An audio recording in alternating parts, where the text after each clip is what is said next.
au sein des entreprises du secteur de l'assurance, il y a 26 760 salariés qui ont changé de poste au cours de l'année 2023. Donc, que ce soit en quittant leur entreprise, donc on parle de mobilité externe, donc ça représente 53% des mobilités, ou en évoluant au sein de leur entreprise, donc on parle là de mobilité interne, ça représente 47% des mobilités. Donc, ce qui fait 9,8% de taux de mobilité externe et 8,7% de taux de mobilité interne. Ça fait un total de 18,5%. C'est un chiffre qui est en baisse, puisqu'on avait plus de 20% de mobilité les années précédentes, excepté pendant l'année 2020, où le chiffre était plus bas, mais ce qui se comprend avec le Covid.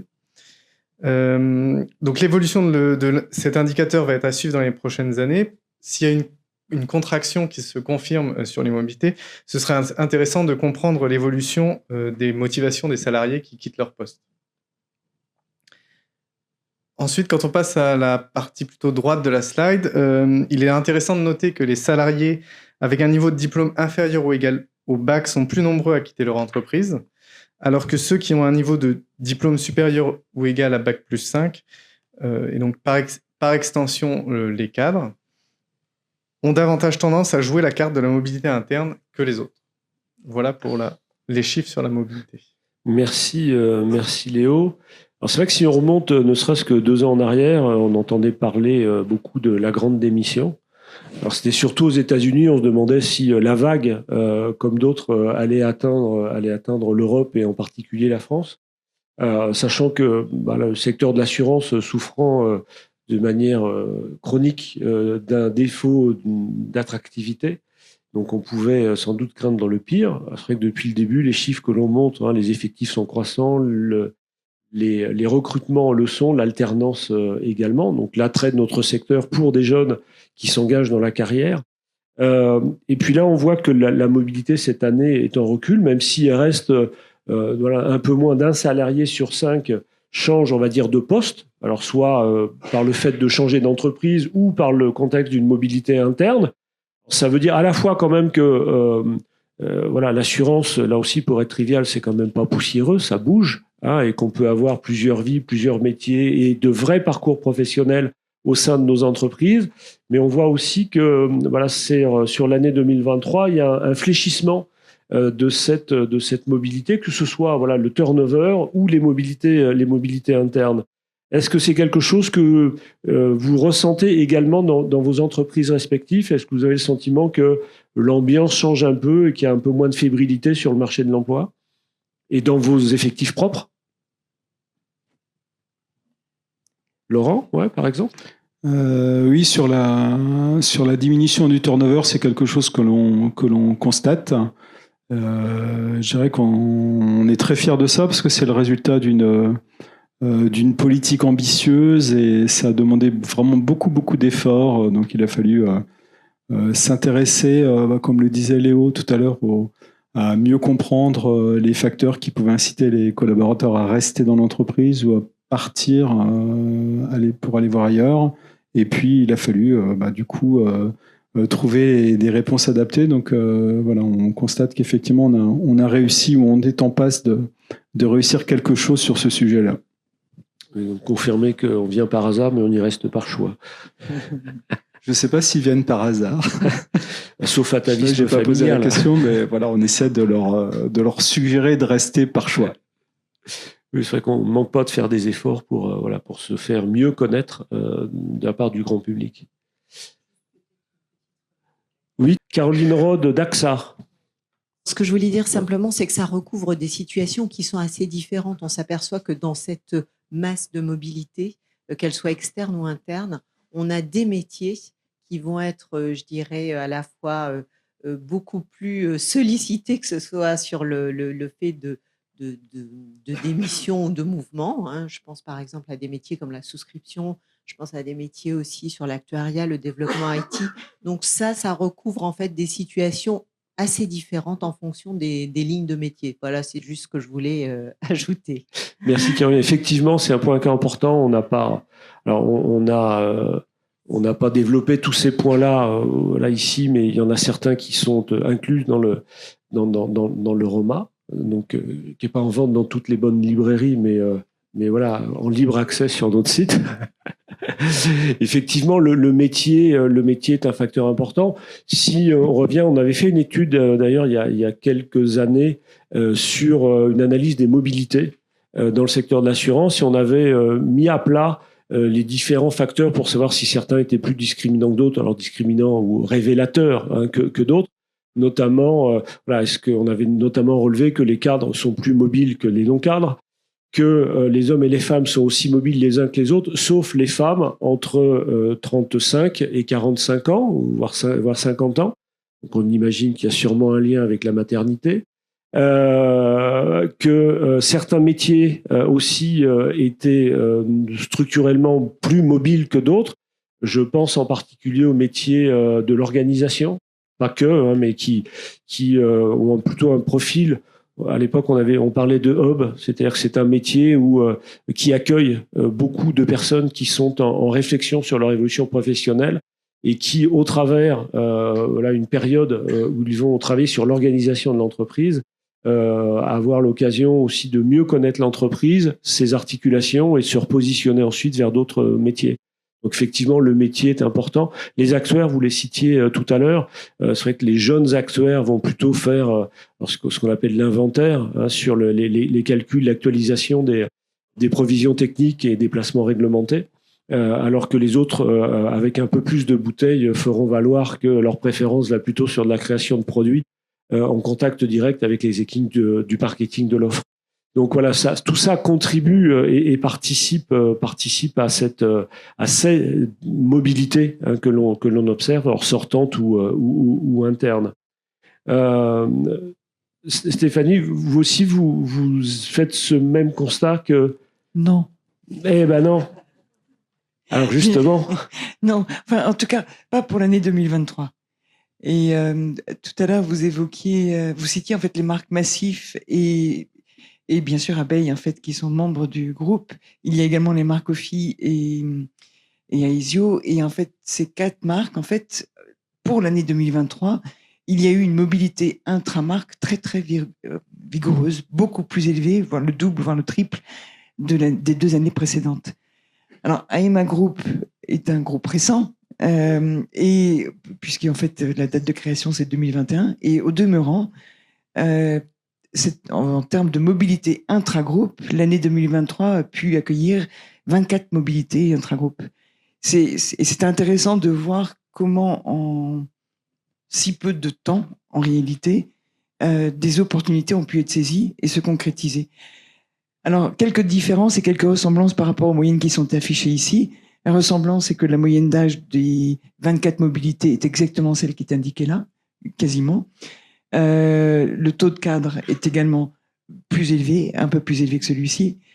Et la répartition homme-femme est exactement la même. Voici, en illustration. On ne l'a pas fait exprès par définition, parce que c'est un calcul statistique, donc scientifique. Et puis, effectivement, un point que vous soulevez et qui montre aussi une des limites de notre méthodologie qui est liée à la structuration de notre enquête. Alors, certes, nous avons 98% des 157 100 salariés qui composent la branche d'assurance au 31 décembre 2023, mais de manière anonyme. Et donc, on n'a pas d'identifiant individuel, universel de type NIR ou numéro de sécurité sociale qui nous permettent de faire de la traçabilité sur les individus.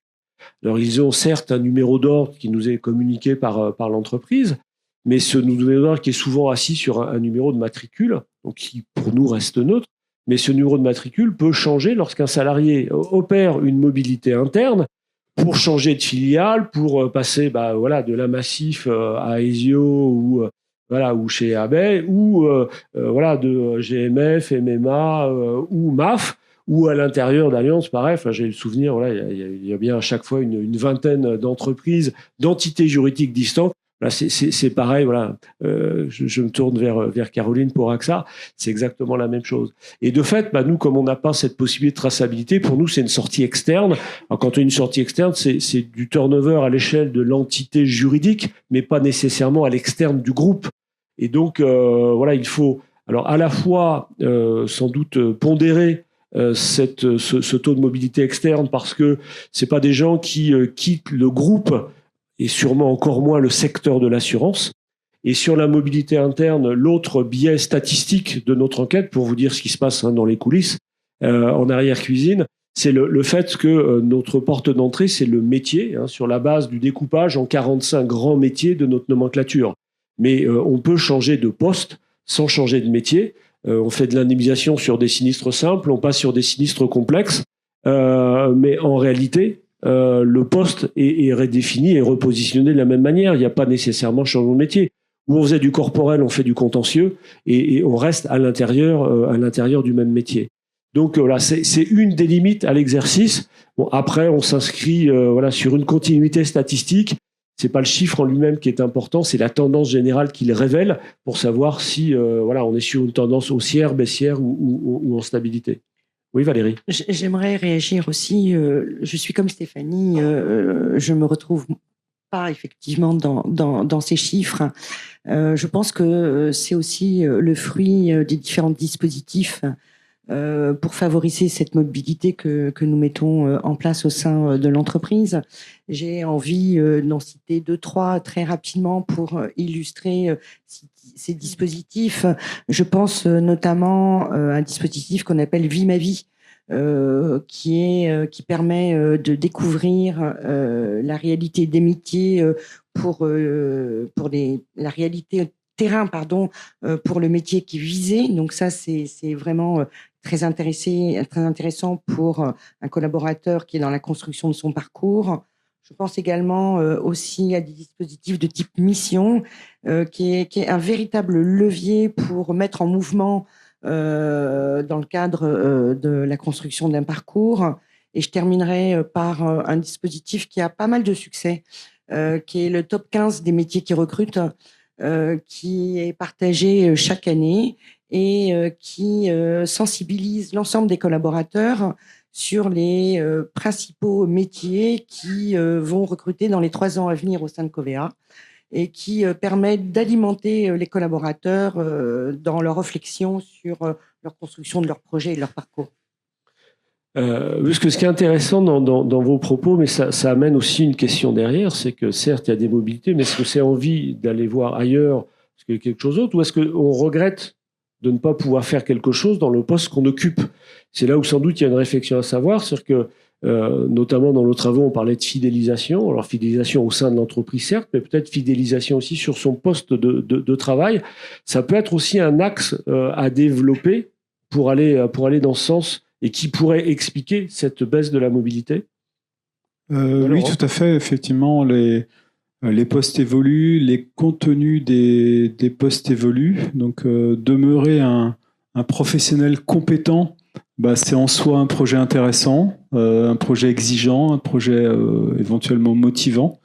Donc, on met en place de nombreux dispositifs de formation, universités d'entreprise et autres, pour faire que les personnes puissent faire évoluer leurs compétences de manière parallèle avec l'évolution des postes. On parle de l'IA, on a parlé du digital, on a parlé des exigences réglementaires, des exigences des clients. Il y a beaucoup de facteurs qui pour les professionnels en poste, sont intéressants et importants à intégrer dans leur pratique. Et du coup, je me demandais si en fait, c'était pas une sorte d'évolution professionnelle sans mobilité. Ça, je confirme. Après 23 ans passés à l'Observatoire, effectivement, finalement, si le monde bouge autour de nous et qu'on y trouve toujours un intérêt maintenu, c'est que, effectivement, si on est bien dans son poste, on n'a pas nécessairement envie d'aller voir ailleurs, même si on est plutôt d'un esprit curieux. Mais je crois que c'est aussi, Lucie, ce que vous disiez là quand on en parlait préalablement, travailler aussi sur le bien-être dans son poste actuel. Oui, tout à fait. Le bien-être et l'employabilité dans son poste actuel, puisque donc on a évoqué l'intelligence artificielle. Les collaborateurs, pour une part, sont inquiets, pour d'autres, sont en veille et sont déjà en train d'évoquer ensemble les applications, l'intégration de l'intelligence artificielle dans leurs activités. Donc ça permet de faire évoluer son poste, de peut-être se concentrer sur certaines missions aux dépens d'autres qui pourront être automatisées. Donc ceci est très intéressant pour un maintien dans un emploi sans mobilité interne comme on vient de l'évoquer. Ce qu'on constate également, c'est que tous les collaborateurs n'ont pas le même besoin d'accompagnement en termes de mobilité. Donc on a pour certains des dispositifs plus renforcés pour les accompagner au-delà de ce que peut faire un manager ou un HRBP. On va les accompagner en format promotion avec des dispositifs individuels, collectifs beaucoup plus forts pour qu'ils puissent avoir de meilleurs résultats de mobilité ensuite. Et pour faire le lien entre mobilité interne et externe, ce qu'on constate dans les enquêtes internes, c'est qu'un des leviers de la rétention, c'est vraiment aussi la possibilité d'avoir des parcours professionnels internes. Et donc, la mobilité interne dynamique est un des leviers de la rétention, clairement. Alors, Stéphanie, c'était aussi le cas voilà, chez vous? Oui, alors le métier évolue. Je mets au défi dans la salle quelqu'un qui pourrait dire que son métier n'a pas changé depuis 5 ans, peut-être. Je pense qu'en 5 ans, même sur 5 ans. Alors le métier évolue lui-même, les métiers, et puis ce que nous attachons à faire, c'est en effet des évolutions au sein d'une filière métier.